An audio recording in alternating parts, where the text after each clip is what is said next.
À l'ouest de l'Hexagone, des bandes de terre comme abandonnées en pleine mer. Ce sont les îles du Ponant. Entre Manche et Atlantique, elles sont en première ligne quand il faut affronter les tempêtes. Des tempêtes qui, avec le climat qui devient fou, risquent d'être plus fréquentes. Et ces images d'une mer en furie vont se multiplier, surtout au cœur de l'hiver. Territoire où, à certains endroits, il est parfois dangereux de s'aventurer.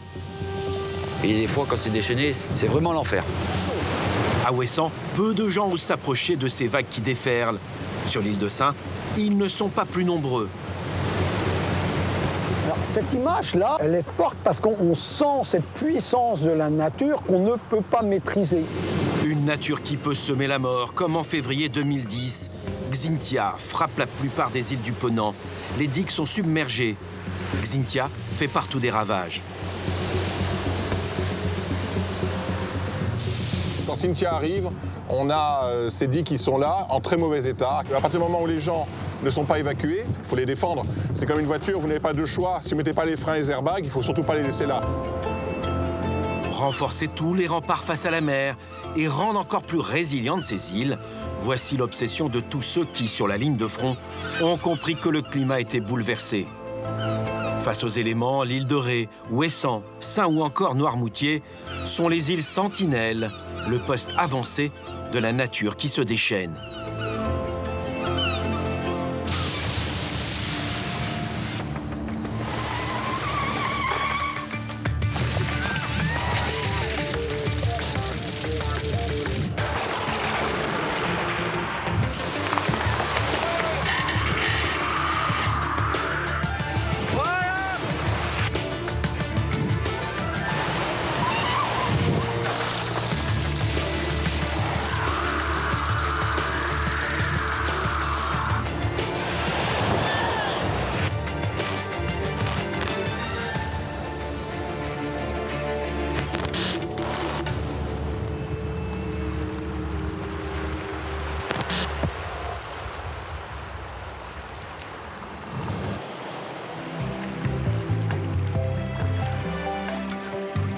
Difficile à imaginer, mais nous sommes bien ici, au large de la Bretagne. L'île de Sein est située à quelques kilomètres seulement de la pointe du Raz.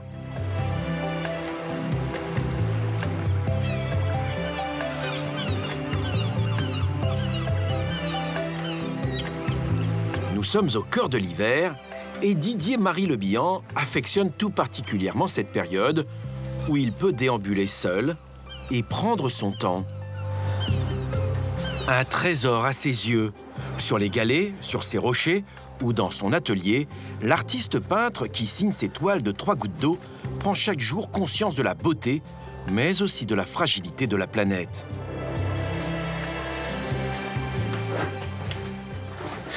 Alors cette photo a été faite en 2008, le 10 mars. Et ça a été l'une des premières grosses tempêtes qu'on a eues depuis des années. Et celle-là, comme ça a été l'une des premières, qui était assez spectaculaire, elle a fait vraiment le tour du monde. Alors, dans l'esprit, elle est le symbole indirectement du réchauffement climatique, du changement climatique. C'est un peu la fin du monde, quoi. La nature se déchaîne contre des structures construites par l'homme.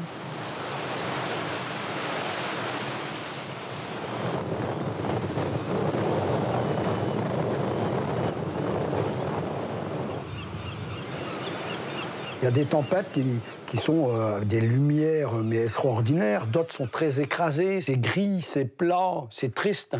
Puis il y en a d'autres qui sont lumineuses, qui sont belles. Il n'y en a pas deux pareils. Didier Marie aime ce coin de France qui en quelques minutes peut se métamorphoser. Le soleil disparaît alors sous des couleurs bien plus sombres. En tant qu'artiste ou même que spectateur, je veux dire, la tempête attire, elle est belle. Voilà. Après, il faut toujours penser aussi à ceux qui sont en mer, les dangers que ça peut représenter. Hein, nous, on a la chance d'être à l'abri, on se sent en sécurité quand on est sur l'île. Je me sens plus en sécurité sur l'île que quand je suis sur le continent. Sur le continent, il y a plein de choses qui volent. On ne sort pas, on ne va pas trop bouger, on ne connaît pas les endroits où l'eau peut arriver. Ici, ce qui devait partir est déjà parti depuis longtemps, ça ne s'envole pas. L'île de Sein ne fait que 2 km², à fleur d'eau, avec une altitude moyenne de 1,50 m. Une île au paysage exceptionnel où chaque été la population est 10 fois plus nombreuse. Mais arrive l'hiver, la commune devient village fantôme. Le 4 février 2014, seuls quelques irréductibles sénans assistent au passage de la tempête Petra.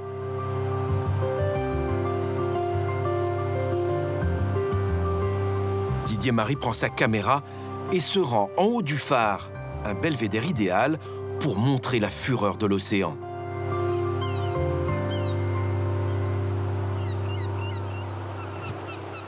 Alors moi j'ai pris les images d'ici, là sur le balcon. J'avais senti que ça arrivait vraiment bien fort de là.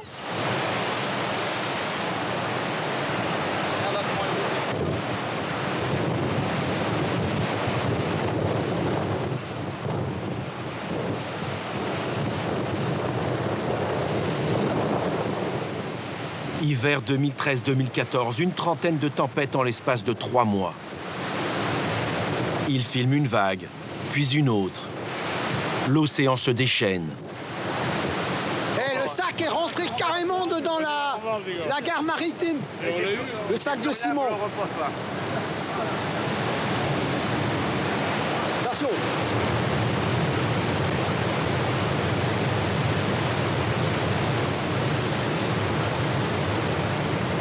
Cette image-là, elle est forte parce qu'on sent cette puissance de la nature qu'on ne peut pas maîtriser.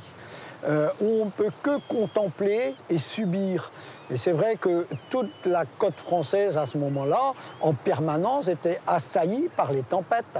Donc chacun s'est un peu senti concerné par cette image-là.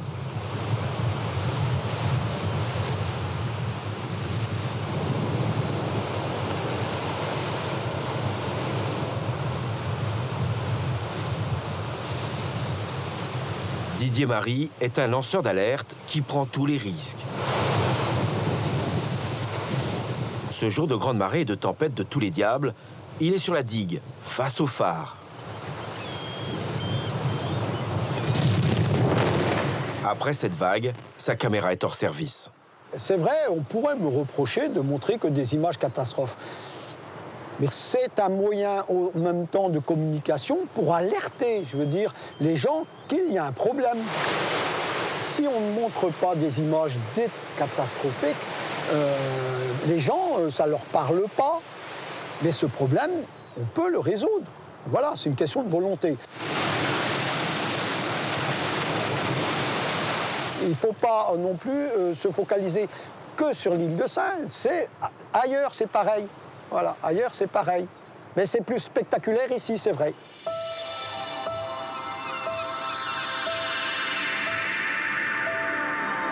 Ailleurs en Bretagne, il y a d'autres îles sentinelles, comme Ouessant et son phare du Créache. C'est la Vigie qui marque la frontière entre deux mers, la Manche et l'océan Atlantique. Ouessant, c'est également un lieu où les tempêtes ne font pas de cadeaux. Pour les affronter ou les observer, il faut un expert, un photographe qui n'a pas froid aux yeux, mais qui sait rester humble devant la nature. Quand Dominique Baot se prépare, on a déjà l'impression que ça va chauffer. Protection contre la pluie, le vent et les embruns. Ok, ça, c'est du costaud. C'est à toute épreuve, quoi. De l'étanche aussi. Ce sont des gants en Gore-Tex. Ça évite d'avoir les mains trempées. Paré pour affronter les bourrasques et les embruns. Dominique sait que la journée qui s'annonce est prometteuse. Alors, Minette? Ça va, Minette?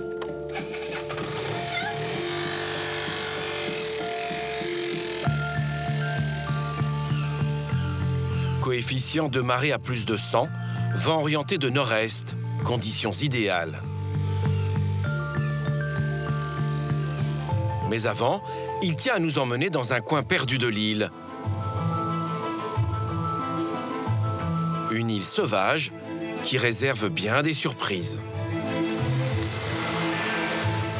Vous connaissez l'île par cœur? Oh, tout à fait. Bah, à force de se promener sur le bord de côte, à l'intérieur des terres, à la fin, on commence à connaître. Alors, personne ayant le vertige, surtout s'abstenir. Parce que là, vous avez un pic de 60 mètres. Interdiction de se rendre ici, propriété privée. Par contre, attention de ne pas glisser sur les... On ne sait jamais que ça. Alors, c'est une vue imprenable. La plus belle vue de l'île. Ah oui, c'est impressionnant là quand même. Ah oui, très impressionnant. Le photographe a obtenu une autorisation exceptionnelle des propriétaires. Des goélands marins qui se promènent, vue par-dessus.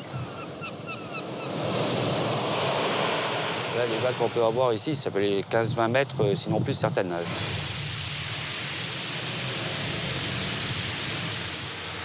Les gerbes d'écume qui montent à plus de 80 mètres de hauteur. C'est magnifique, quoi. Vous êtes un chasseur de tempêtes. Chasseur de tempêtes, de paysages. Si, vous avez des couleurs, des lumières incroyables. Des fois, c'est des instants très très brefs qui durent 10 secondes, 15 secondes.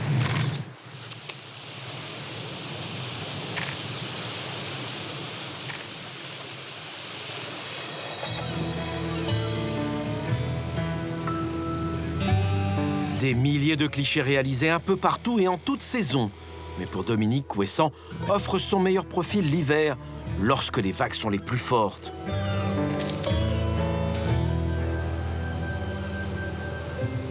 Ouessant compte 5 phares, tous automatisés. Ce sont les anges gardiens des bateaux qui croisent au large. C'est aussi l'un des meilleurs sites pour immortaliser les déferlantes qui viennent s'écraser sur les phares. Le Nividic est le phare situé le plus à l'ouest de la France métropolitaine. Au-delà, c'est l'Amérique. Voilà ce que l'on appelle la maison des tempêtes. Une vue assez jolie sur le Nividic. C'est tellement magnifique à voir, mais très, très dangereux. Surtout ne pas s'approcher. En mars 2017, les vents atteignent des vitesses records, près de 200 km/h. Un an plus tard, en avril 2018, une mère de famille est emportée par une vague. Sur moi, j'ai toujours un objet de sécurité, tout simplement un sifflet. Parce qu'à parler, à s'égosiller, vous arrivez, vous allez faire 2-3 minutes à pouvoir crier sans que les gens puissent vous entendre. Ce qui est beaucoup plus fort qu'un cri. Et au moins, si quelqu'un passe dans le coin, d'être secouru. L'hiver, avec un coefficient déjà de 90-100, on peut déjà avoir de beaux effets. Habitué à sortir au pire moment, Dominique sait qu'avec la nature, il faut en permanence rester sur ses gardes. Le tout, c'est pas de se casser la figure quand on a les rochers. Vagues, déferlantes monstrueuses ou mortelles, Dominique maîtrise le langage et les colères de la mer.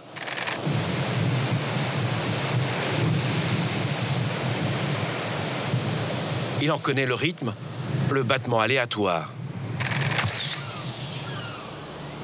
Il y a des jours de tempête, lorsque vous arrivez ici, premier regard, le phare a disparu. Il est complètement disparu sous l'écume des vagues. Et pourtant, ce phare fait quand même 35,50 mètres.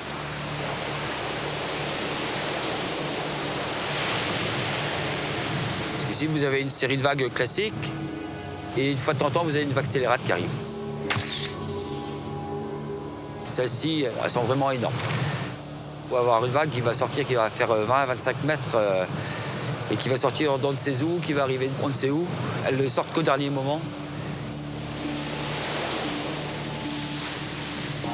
Et c'est pour ça qu'ici, c'est très dangereux.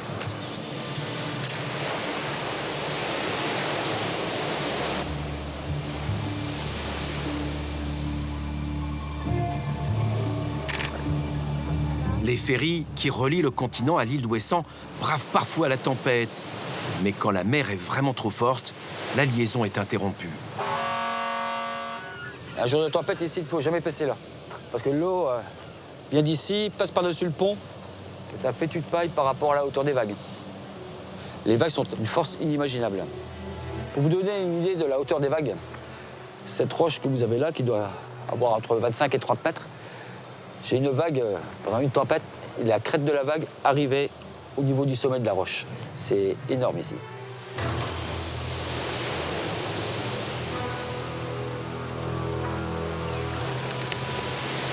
Janvier 2018. Ce jour-là, Dominique n'est pas le seul à traquer les plus belles images de vagues. Un hélicoptère joue les équilibristes juste au-dessus des déferlantes.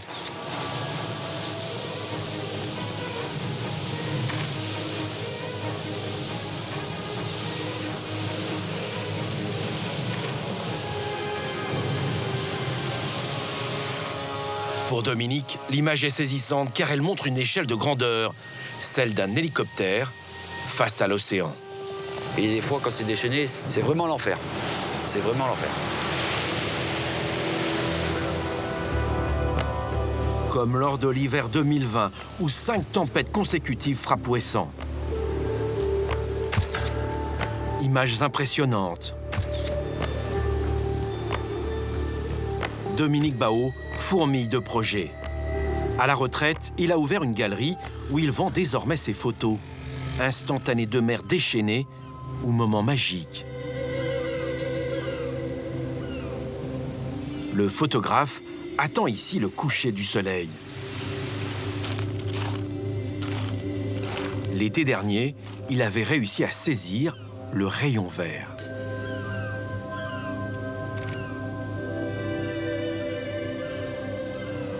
Le calme avant la prochaine tempête. Avec le bouleversement climatique, les attaques de la mer se font plus régulières.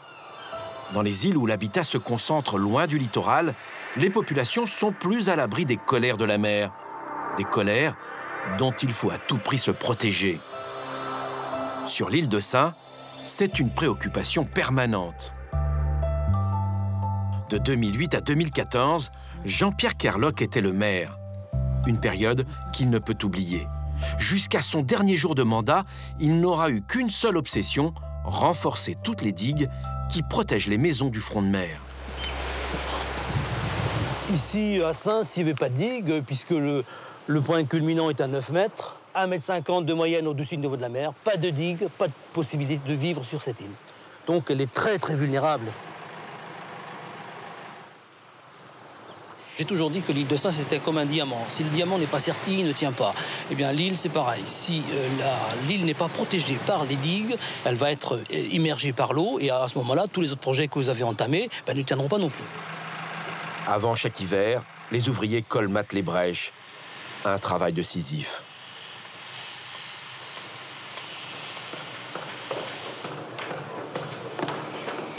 Mais là, on a l'exemple d'un ouvrage bien fait. Hein, c'est rassurant, puisque là, enfin, on a des fondations. Il faut savoir que quand on a construit les digues sur l'île de Sein, on les a construites sur du sable.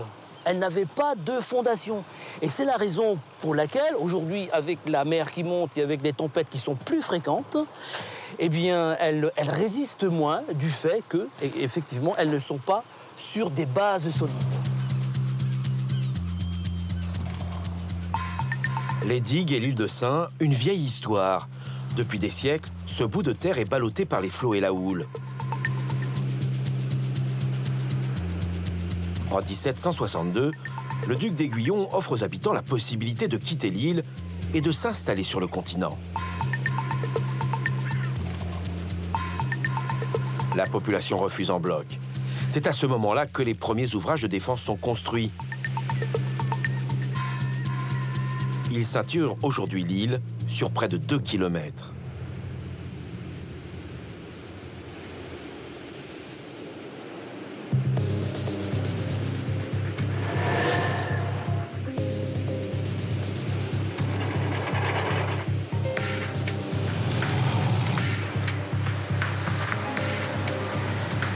Déjà 2 millions d'euros dépensés pour réparer et consolider les digues existantes.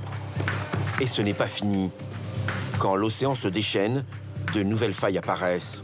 Ou pire, comme ici, où la terre se laisse grignoter par les vagues. En avril 2015, 700 000 € sont débloqués pour protéger cette zone fragilisée lors de la dernière tempête. Malgré les apparences, pour l'ancien maire, la nature n'est pas si hostile. On peut avoir une grosse tempête. La tempête peut faire beaucoup de dégâts sur notre île, mais l'avantage que nous avons, c'est que la mer se retire.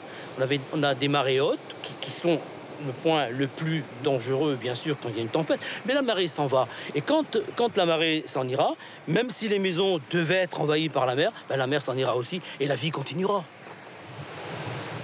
Vous savez, on est un petit peu comme des Berniques, on est accroché à notre île. Il faudrait vraiment qu'on soit envahi par la mer pour qu'on s'en aille. Moi-même, pour rien au monde, je ne quitterai mon île de Sein. Je ne l'envisage même pas. Aujourd'hui, l'île est protégée de toutes parts. Les digues ont parfaitement résisté aux tempêtes de l'hiver 2019-2020. Et c'est pour l'ancien maire et la population une fierté. Et ce n'est pas la seule. Résister, coûte que coûte, c'est une habitude ici. À l'image des anciens qui furent les premiers à répondre à l'appel du 18 juin. L'honneur, le bon sens, l'intérêt supérieur de la patrie commande à tous les Français libres de continuer le combat. 128 pêcheurs de l'île de Sein sont les premiers en France à embarquer pour rejoindre en Angleterre le général de Gaulle. Aujourd'hui, ces habitants ne veulent pas plus capituler, même si l'eau monte. Déjà 30 cm en près de 300 ans, et le rythme s'accélère. Jusqu'à 1 mètre prévu avant la fin du siècle, ce qui risque de fragiliser encore plus une île à fleur d'eau. Sur le continent, les experts paraissent pessimistes sur l'avenir de ce caillou breton. À l'île de Sein, ils vont avoir de plus en plus de vagues de plus en plus haut et ça peut faire plus de dégâts sur les digues parce que les vagues vont attaquer plus haut on va avoir, je pense, plus de submersion, quoi. Donc, je pense que le fait que l'île puisse être coupée en deux ou au moins temporairement, c'est des choses qui vont sûrement arriver. On peut imaginer devoir transférer les populations ? Alors moi, je suis pas politicien, mais oui, quand on habite sur un caillou qui est très très joli, mais qui est pas très haut sur l'eau, ouais, je pense que ça fait peur, ouais. La peur, d'autres Iliens ont dû l'affronter. Ceux de l'île de Ré en particulier. Fin février 2010, la tempête Xynthia s'abat sur ce territoire de Charente-Maritime. L'île de Ré est entre deux eaux. Deux digues, mal entretenues, cèdent. À certains endroits, l'eau atteint près de 2 mètres. Depuis plus de 5 siècles, l'histoire locale montre que tous les 10 ans en moyenne, l'île de Ré est la cible d'un événement extrême. Mais Xynthia, par sa violence, a montré que ce territoire restait fragile. Alors, les élus ont réagi. Au printemps 2017, le président de la communauté de communes de Ré organise une conférence de presse pour annoncer les derniers ouvrages bâtis pour éviter que la commune ne soit encore submergée.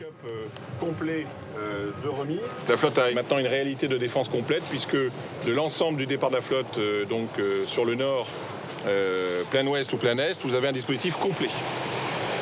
Pour protéger les maisons les plus vulnérables, les digues et les levées ont été rehaussées.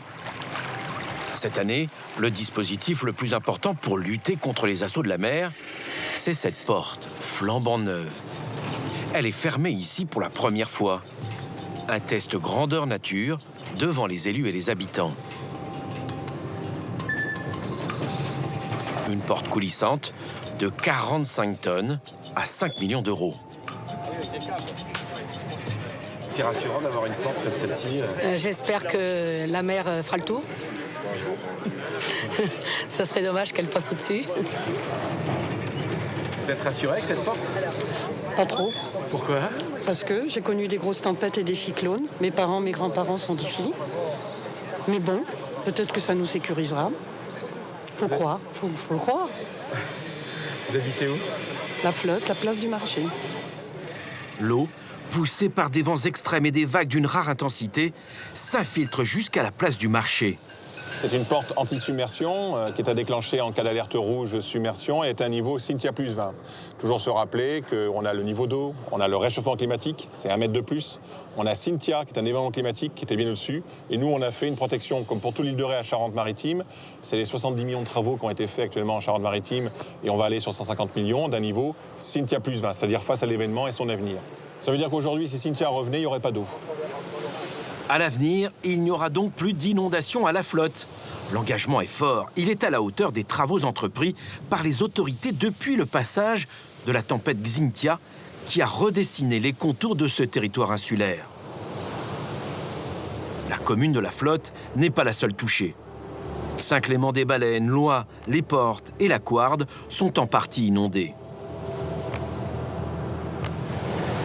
Sur l'île, les dégâts sont estimés à plus de 160 millions d'euros. L'île est coupée en 3 et retrouve sa physionomie du Moyen-Âge. Le Fier d'Ars n'est plus qu'une mer intérieure.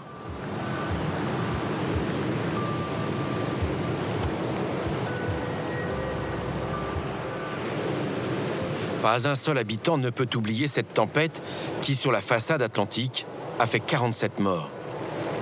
Tony Berthelot n'avait jamais vu un tel fléau s'abattre sur l'île de Ré. Pendant Xynthia, en fait, le bâtiment n'a pas été inondé. Par contre, l'extérieur, évidemment, tout a été emporté par la vague qui est passée. Contrairement, par exemple, à notre maison dans le village, où là, la mer est rentrée dans la maison. Donc là, c'était un petit peu différent. Et la maison a été détruite? Alors, on ne l'a pas détruite au sens propre du terme. On a enlevé tout ce qu'il y avait à l'intérieur, c'est-à-dire qu'on est revenu sur le parpaing et la dalle en béton. Donc un travail quand même, ça a été 1 an et demi en fait de réaménagement, de remise en état de la maison avant de pouvoir repartir. La famille de son épouse est installée ici depuis le XVIIe siècle. Ostréiculteurs de génération en génération, leur parc est situé à moins d'une centaine de mètres au large de la commune d'Ars-en-Ré. Production annuelle entre 40 et 50 tonnes. Sur l'île de Ré, ils sont une soixantaine d'ostréiculteurs.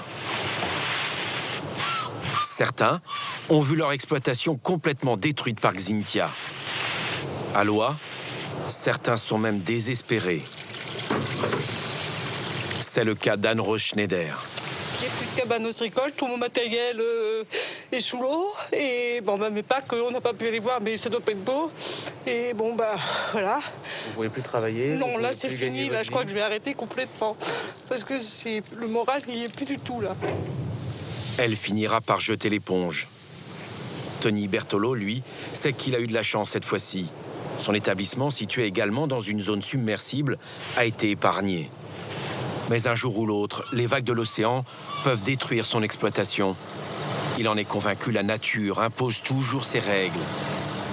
Enfant du pays, il connaît chaque recoin de cette terre qui, en bien des endroits, reste vulnérable.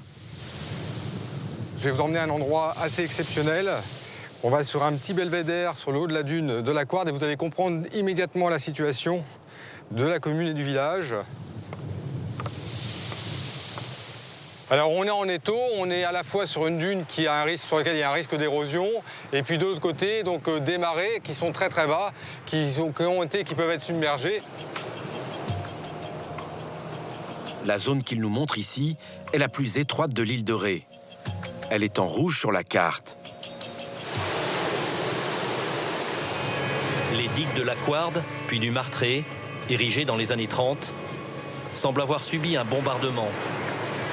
Elles ont été éventrées la nuit de la tempête et portent une lourde responsabilité sur les dommages causés. Mais certains quartiers, comme ici à la Couarde, n'en ont toujours pas fini avec cette eau salée qui ronge tout sur son passage. C'est dangereux d'habiter à la Couarde. C'est dangereux si on ne se protège pas, effectivement. Et là, on est en train de commencer à se protéger. On a fait des travaux suite à Xynthia pendant 1 an, travaux qui n'avaient pas été faits depuis une 50aine d'années. On n'a jamais été mieux protégé qu'aujourd'hui.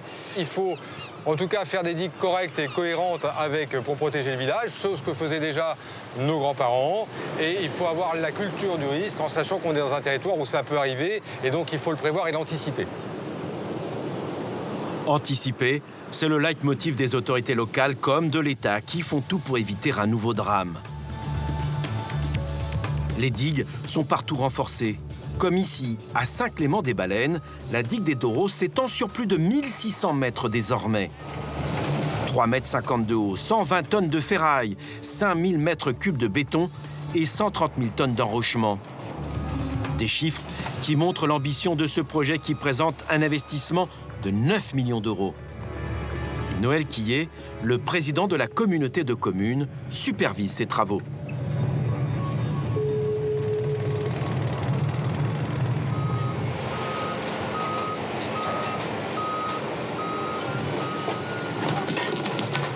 C'est la fin des grandes manœuvres. Ça fait plus d'1 an qu'ils y sont. Ils ont été très vite parce que les travaux sont très bien passés. C'est la plus grande digue de l'île de Ré. Et ça se termine, là, on sera livré fin juin. Vous allez faire pratiquement l'île de Ré un château fort, entouré de remparts. Historiquement, depuis 700 ans, l'île de Ré a 66 km de digue. On a une défense de l'île de Ré qui a toujours été très importante. Quand Cynthia arrive, on a ces digues qui sont là, en très mauvais état, 85% en mauvais et très mauvais état. On a donc à peu près refait 40-45 km sur l'ensemble qui sont maintenant remis en état, ce qui n'avait pas été fait en fait pendant une cinquantaine d'années. Avec la digue des Doros, l'autre chantier pharaonique de l'île, c'est la digue du Boutillon. Près de 11 millions d'euros cette fois-ci pour restaurer ce rempart de 716 mètres de long et de béton. Construit au 19e siècle, les vagues de Xynthia en février 2010 n'en avaient fait qu'une bouchée.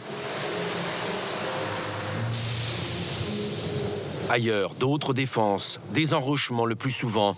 Mais pour être efficaces, ces remparts doivent être entretenus. Et régulièrement, car les experts du climat prévoient à l'avenir des tempêtes plus fréquentes.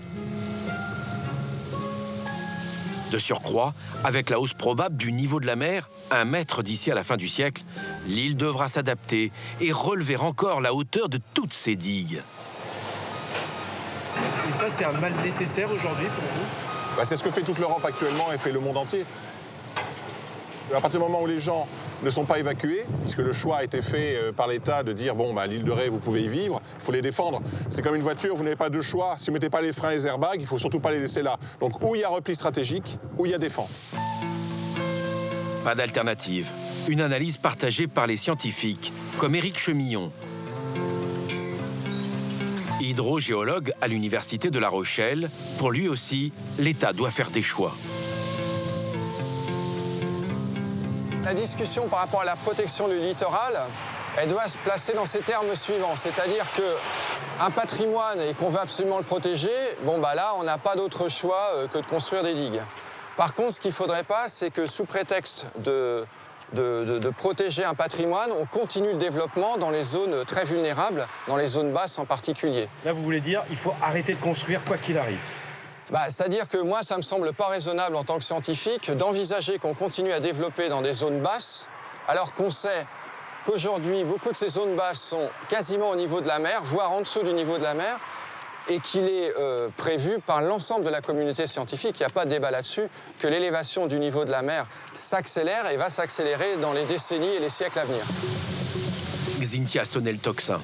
Il n'est plus possible désormais de construire les pieds dans l'eau. En mars 2010, le président Sarkozy décide de mesures radicales. Nous allons généraliser les plans de prévention des risques. Pour cela, il va falloir en finir avec les approches bureaucratiques et les manœuvres dilatoires. Le chef de l'État impose alors un plan de prévention à 330 communes. Les îles françaises sont concernées, y compris Saint et Ouessant. Dans son discours, le président enfonce le clou.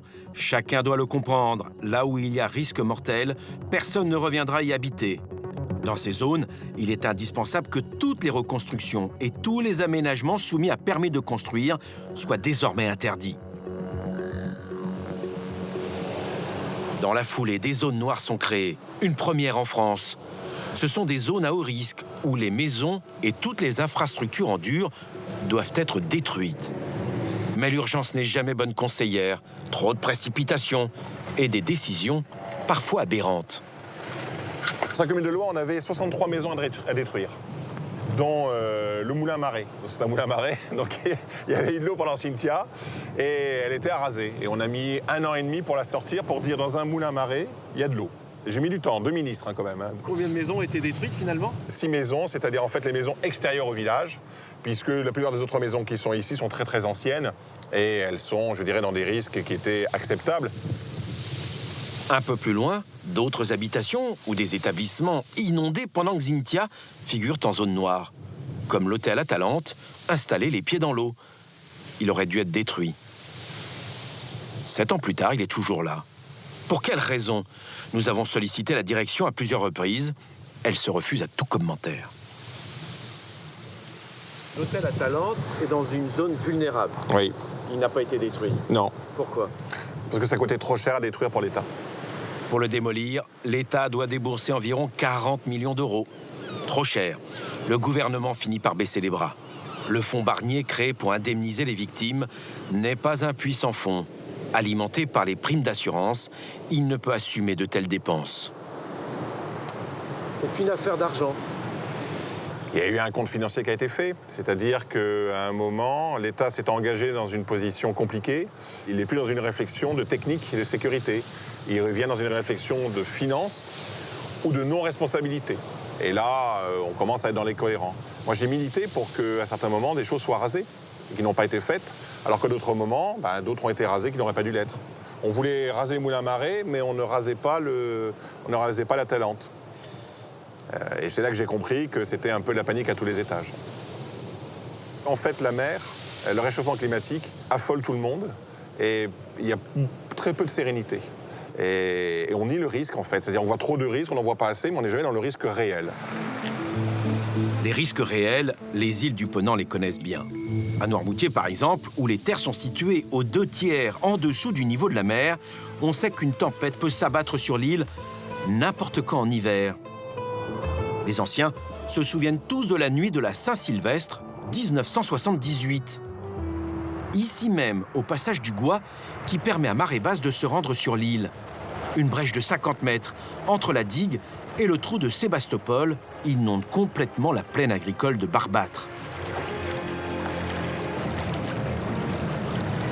La tempête coïncide avec de forts coefficients de marée. Plus de 500 hectares dévastés.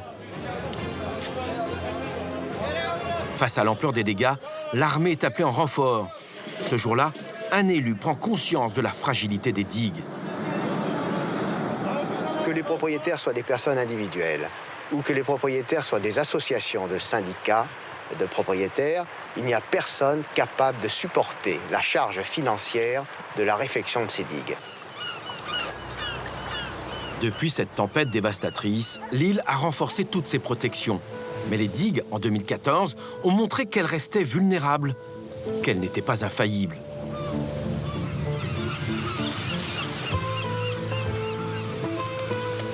Il faut accepter les lois de la nature. Elles font partie de la vie locale. Et depuis des générations, depuis l'époque où Noirmoutier n'attirait que les paysans et les moines. Aujourd'hui, derrière la digue Jacobsen, le quartier fondé par les pionniers et l'abbé Philibert, pas âme qui vive ou presque. Des deux côtés de la rue, des volets fermés.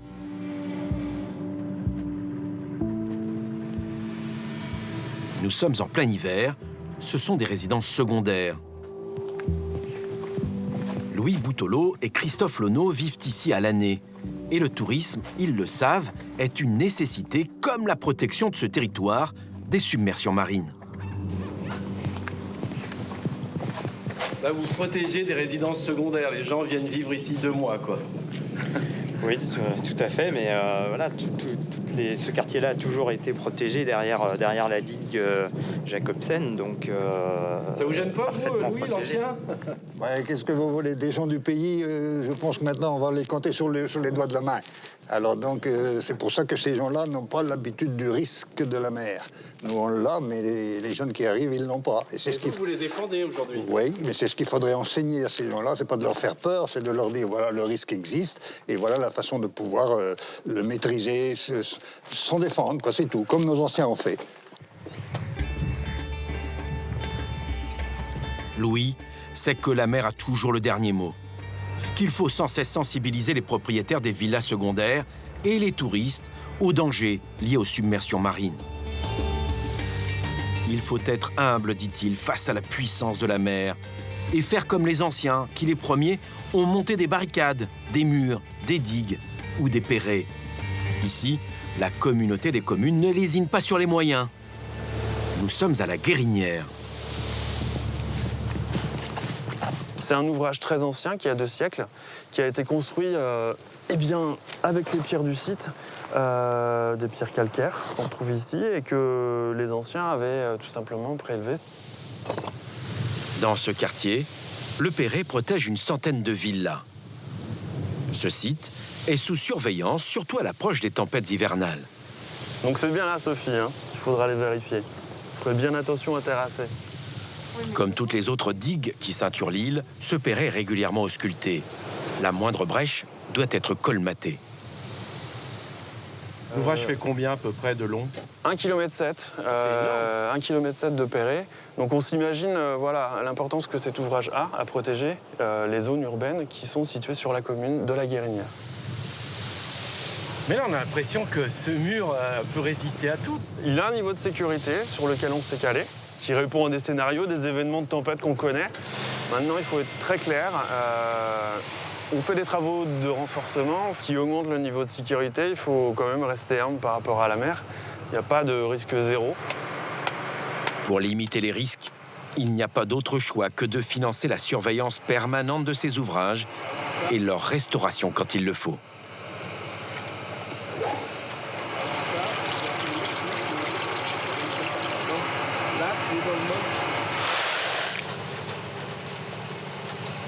Il faut investir beaucoup d'argent, c'est beaucoup d'efforts de la collectivité et ça se fait sur le long terme. Donc, lorsque vous parlez à un Noirmoutrin, il y a cette culture du risque qui est ancrée. Ça veut dire que continuellement, on sait que ce qu'on fait aujourd'hui, c'est pas une fin en soi, c'est dans la continuité de ce qu'ont fait les anciens avant.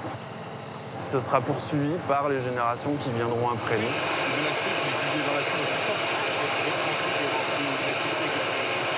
C'est une prise de conscience et donc c'est un combat, c'est perpétuel, mais on vit avec.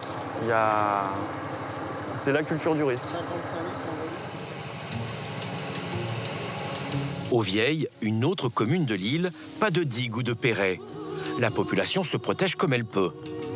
Les jours de tempête, juste des sacs de sable pour éviter que l'eau de mer ne s'infiltre dans les rues du village ou dans les villas. Il faut dire que c'est l'une des zones les moins exposées aux submersions marines de l'île. Les autorités concentrent leurs efforts dans les zones les plus fragiles.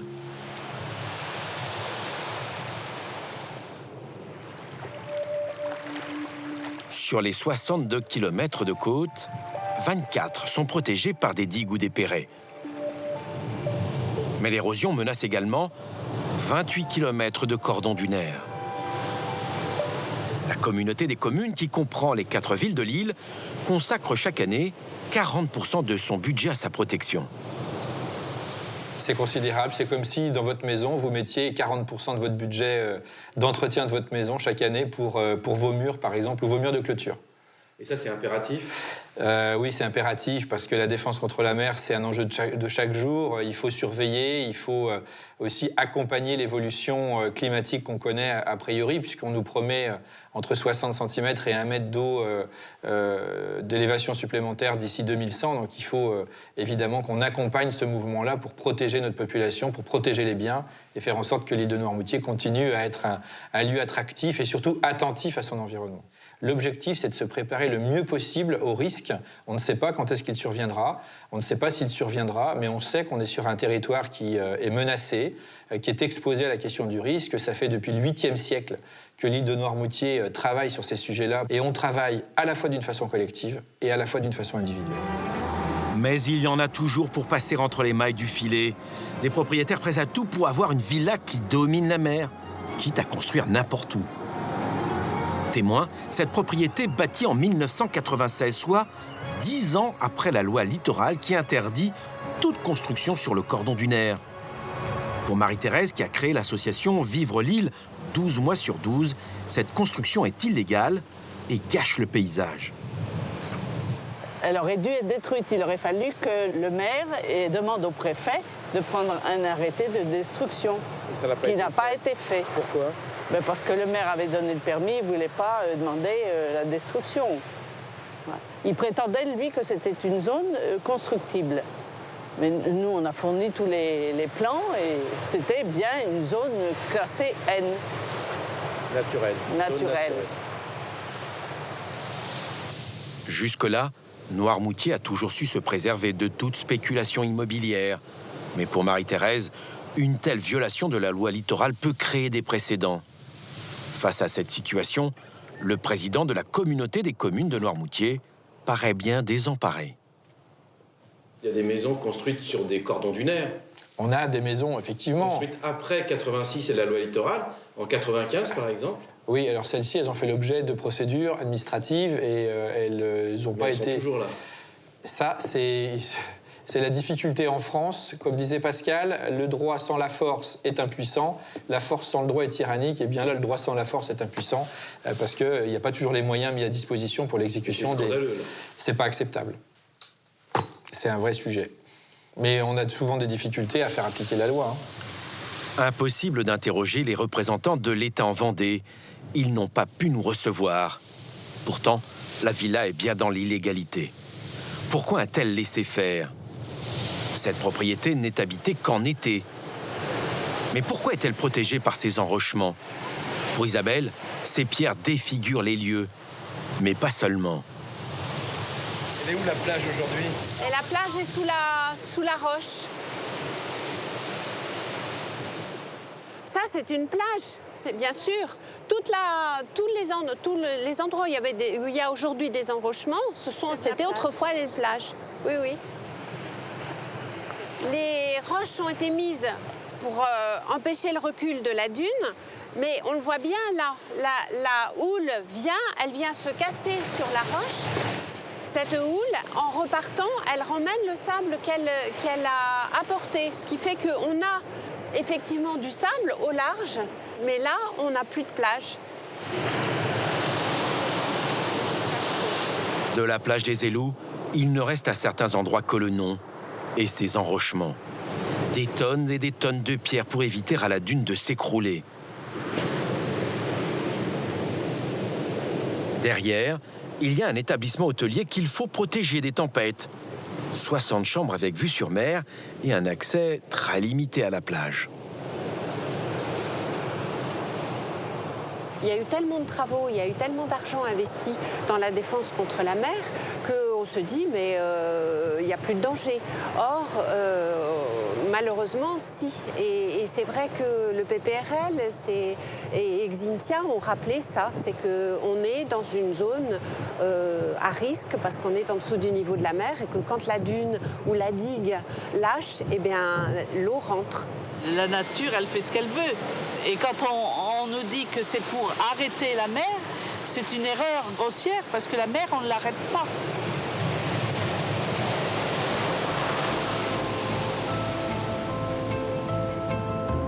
La mer impose sa loi, mais l'homme a toujours su composer avec les forces de la nature. Sur les îles du Ponant, on s'engage résolument vers une transition écologique et énergétique en utilisant les éléments naturels bien présents dans l'écosystème îlien. En pointe, Denis Paluel, le maire d'Ouessant.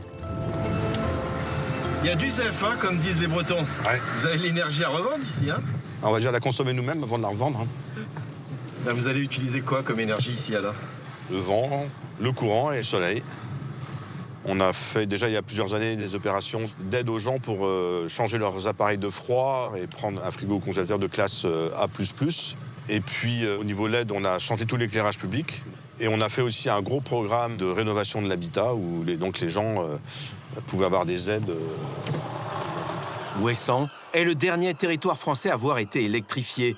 Mais le maire refuse d'être le dernier de la classe.